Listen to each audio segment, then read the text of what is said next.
¿El agua cotiza en Wall Street? ¿Cuál agua? ¿Qué significa? ¿La financiarización del capitalismo ha llegado demasiado lejos? ¿Un montón de trajeados nos van a robar el agua para apostarla en la bolsa de valores?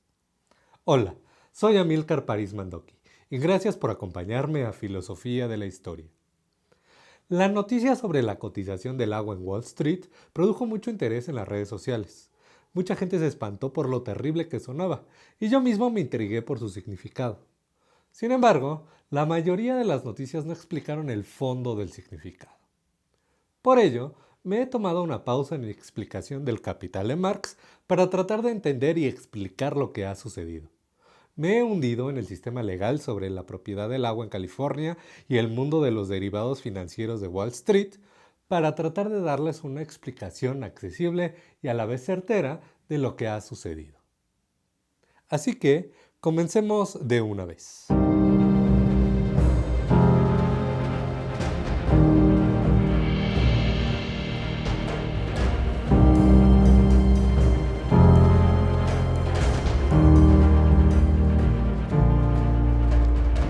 Lo primero que hay que tener claro es a qué agua se hace referencia en estas noticias.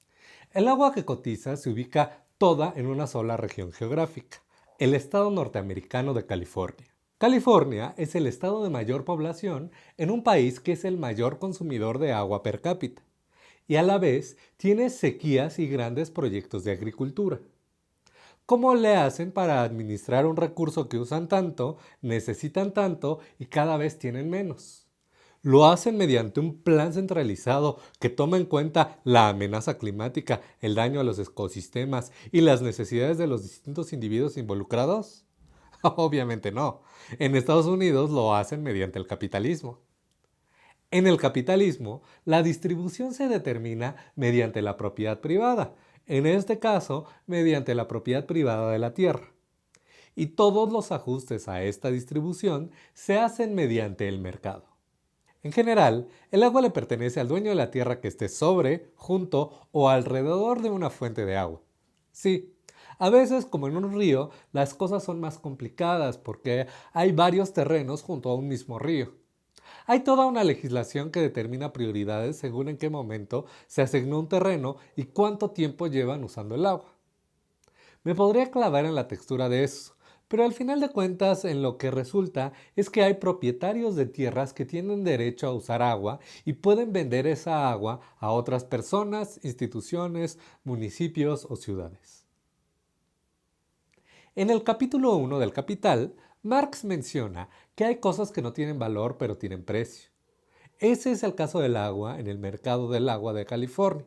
No tiene valor porque nadie la hizo. No tiene trabajo objetivado, aunque tenga valor de uso. Al no tener valor, el precio del agua se determina completamente por oferta y demanda.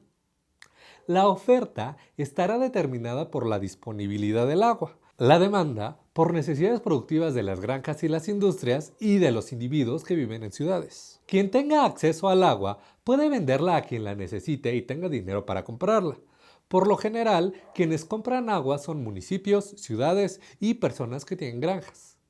¿Por qué una granja le vendería agua a otra granja? Por lo general es porque quien compra el agua tiene cultivos de largo plazo como árboles frutales. Si se mueren sus árboles, no solo pierde la cosecha del año, sino la inversión que ha hecho durante varios años. Alguien que solo cultiva granos o legumbres puede darse el lujo de no cultivar un año. Puede dejar que su tierra recupere nutrientes y obtiene un ingreso vendiendo el agua. Así funciona entonces el mercado del agua de California. Propietarios que venden agua a quienes quieran comprarla y precios que fluctúan según oferta y demanda. Cuando se habla de que el agua cotiza en Wall Street, ¿se refiere al mercado del agua de California? No. El mercado del agua de California es un mercado físico. Wall Street es un mercado financiero. Bueno, tampoco. Wall Street es una calle en Nueva York, pero en esa calle se encuentran los dos mercados financieros más grandes del mundo, la Bolsa de Nueva York y Nasdaq. Por ello, Wall Street se ha convertido en el metónimo para referirse al conjunto de todos los mercados financieros de Estados Unidos. De hecho, el mercado financiero al que nos vamos a referir es el Chicago Mercantile Exchange, que, como algunos de ustedes se podrán imaginar, no está en Nueva York. Pero como es uno de los mercados financieros de los gringos, entonces es parte de Wall Street. Pero les iba a explicar lo que es un mercado financiero. En un mercado físico se compran y se venden objetos físicos, como comida, medios de producción, fuerza de trabajo y agua. Pero en un mercado financiero, lo que se compran y venden son instrumentos financieros. Estos son contratos que se pueden vender y comprar. Por ejemplo, las acciones son contratos que otorgan derechos sobre una parte de las ganancias de una empresa. Y esas ganancias determinan el valor de la acción. Si tienes acciones de Blockbuster, tienes derecho a un cierto porcentaje de las 0 ganancias que ha tenido desde que dejó de existir en 2010. Si tienes acciones en Amazon, parece que te tocan como $12 por trimestre por cada acción que tengas. Vale la pena decir que la gente que gana más dinero con las acciones no lo hace tanto con las ganancias que le tocan, sino vendiendo las acciones a un mayor precio de lo que las compraron. Porque, como cualquier mercancía, las ganancias fluctúan alrededor de su valor de acuerdo con oferta y demanda. Pero el agua no es una empresa que produce ganancias. ¿Cómo puede ser intercambiada en Wall Street? Para recursos como el petróleo, el oro, la plata, el jugo de naranja y los granos de café, existen los contratos de futuros. Un contrato de futuros es un contrato para comprar un bien a un precio determinado en un momento determinado. Por ejemplo, un contrato de futuros para comprar una tonelada de café en octubre del próximo año por $2,500. ¿Para qué sirve hacer esto? El precio del café fluctúa. A las y los granjeros les preocupa porque puede ser que cuando cosechen el café el precio sea muy bajo y no ganen suficiente dinero. Por otro lado, a las comercializadoras les preocupa porque si sube mucho el precio van a subir sus costos y pueden perder dinero. Para protegerse de estas posibles pérdidas, un agricultor o agricultora puede acordar con una comercializadora de café un contrato de futuros para comprar una tonelada de café en octubre del próximo año por $2,500. Así, sin importar cómo haya fluctuado el mercado, cuando llegue la fecha acordada, él o la agricultora le venderán a la comercializadora el café al precio acordado. Pero, ¿qué tal que a la hora de la hora el vendedor o el comprador se hacen para atrás? ¿Qué tal que el café bajó un montón de precio y la comercializadora se quiere hacer mensa y no le quiere comprar a la agricultora porque puede encontrar el café más barato? Para evitar estas cosas se involucra a una institución financiera llamada Cámara de Compensación. Esta institución garantiza que el intercambio se realice o que se compense a una de las partes si la otra no cumple con sus obligaciones. Las partes depositan una especie de fianza con la Cámara de Compensación que devuelve el dinero una vez que se ha realizado la transacción. Pero si los contratos se vuelven muy frecuentes, por ejemplo, porque hay muchas comercializadoras y agricultoras que quieren asegurar precios del café, y si el café que entra al mercado se parece en general, entonces lo que importa es que se compre o se venda a cierto precio en cierto momento y no quién haga el trato con quién. Así, la institución financiera mediadora puede sustituir a las partes. Se comporta como vendedor de café para todos los que quieren comprar café y comprador de café para todos los que quieren venderlo. La misma institución financiera hace directamente los contratos de futuros con todos los agricultores y con todas las entidades que quieran comprar, comercializadoras, cafés, cadenas de restaurantes, etc. Cuando llega el momento de cierre de los contratos, le compra a las y los agricultores y le vende el mismo café a las y los compradores de futuros. Ahora, lo que luego se les ocurrió a estas instituciones es que no tienen por qué manejar el café, ni les interesa el café, no lo quieren almacenar.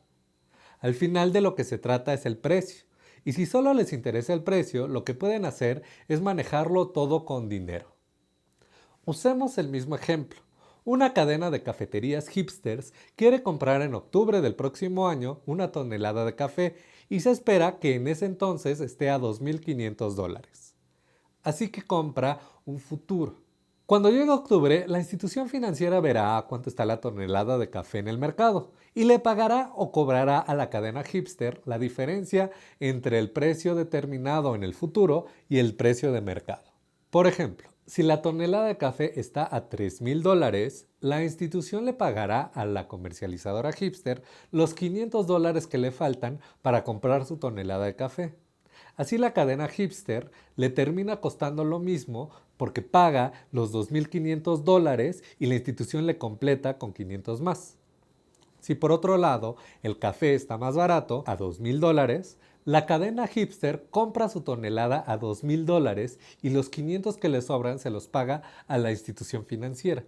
Al final, la cadena Hipster va a tener que pagar los $2,500 por el café. Lo que le sobre o le falte, lo arregla con la institución a la que le compró el futuro. Así, en efecto, el futuro resuelto en dinero funciona igual que un futuro que se resuelve en el bien mismo.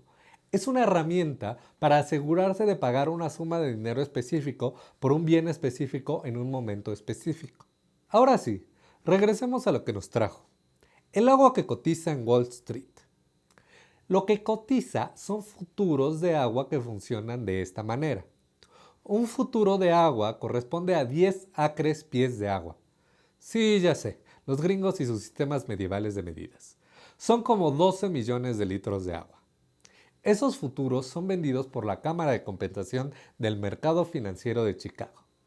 Quien tenga una granja en California y quiera asegurarse un precio de agua para junio, por si hay otra sequía, puede comprar un futuro de agua para la cantidad de agua que quiera comprar ese mes. El precio esperado para ese entonces está por los $500. Si en efecto hay sequía y sube el precio del agua a $700 por cada 10 acres pies de agua, la institución financiera le pagará a quien haya comprado ese futuro los $200 que le faltan para que al final le sigan costando $500. Si por el contrario hay un chubasco en junio y el agua baja a $300 por cada 10 acres pies, entonces los 200 que le sobran a quien haya comprado el futuro se los pagará a la institución financiera. Así, la institución financiera te completa si te falta o te cobra si te sobra en relación con el precio que acordaron o más bien al precio al que ofrece el futuro. ¿Con qué se compara el precio? Nasdaq, la empresa del mercado financiero que sí está en Wall Street, tiene un índice de precios de agua. De acuerdo con el índice de Nasdaq, se calcula quién le tiene que pagar a quién y cuánto se tiene que pagar. Entonces se compara el precio acordado en el futuro con el precio que dice Nasdaq en ese momento. Ahora, si subió el precio del agua y yo había comprado un futuro y me van a dar la diferencia, ¿tengo que usar ese dinero para comprar agua? ¿No lo puedo usar para otra cosa? ¿No me puedo arrepentir? Es un punto interesante, y es que a la institución financiera no le importa lo que hagas con el dinero. No se van a ofender si les compras un futuro de agua, pero no planeas comprar agua en California. Y como las cosas se hacen electrónicamente, podría ser un titiritero en Timbuktu que quiere apostarle a los precios del agua en California.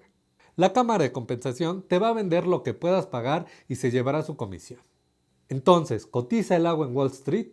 Pues depende. En cierto sentido sí, porque hay un índice de precios en Wall Street que está determinado por el precio del agua. Pero en Wall Street no se vende ni se compra agua, ni de California ni de ningún otro lado. ¿Es posible que una crisis en los futuros del agua haga que un magnate especulativo acumule toda el agua del mundo o de California? No, o por lo menos no mediante estos futuros. Nadie puede acaparar toda el agua de California mediante futuros, pues estos futuros son derivados. Son instrumentos financieros generados por una institución financiera. Si alguien quiere comprar 1,000 millones de futuros de agua, la institución financiera le generará 1,000 millones de futuros de agua, pero eso no le asegurará ni una gota de agua real. Los mercados financieros, especialmente los mercados de derivados, son lugares de especulación donde la gente con mucho dinero juega las apuestas con otra gente con mucho dinero. Apuestan por lo general el dinero de otras personas en lo que sea, y la noticia reciente solo significa que cuando apuestan entre ellos, el ganador de las apuestas se determina según el índice de precios de agua de California que saca Nasdaq. Así como si tú apuestas con tu carnal si va a ganar el Liverpool o el Manchester, no importa cuánto apuestes, eso no va a afectar un solo gol del Liverpool. Cuando salió la noticia, mucha gente se espantó y es que da miedo que algo tan fundamental como el agua pueda estar sujeto a los caprichos de los accionistas de Nueva York. Pero la verdad detrás de ello es que ha sucedido algo muy poco consecuente. El mundo financiero está lleno de estas fantasmagorías, fetichismos dinerarios y capitales ficticios, como los llamaba Marx. Los futuros del agua son un instrumento financiero más en una larga lista de instrumentos que solo son una apuesta que puedes hacer con una entidad financiera. Hay muchas cosas muy terribles e indignantes en el capitalismo, en el mercado financiero y en la privatización del agua, pero esta no es una de ellas. ¿Por qué los periódicos hicieron un gran alboroto? Porque el agua cotiza en Wall Street.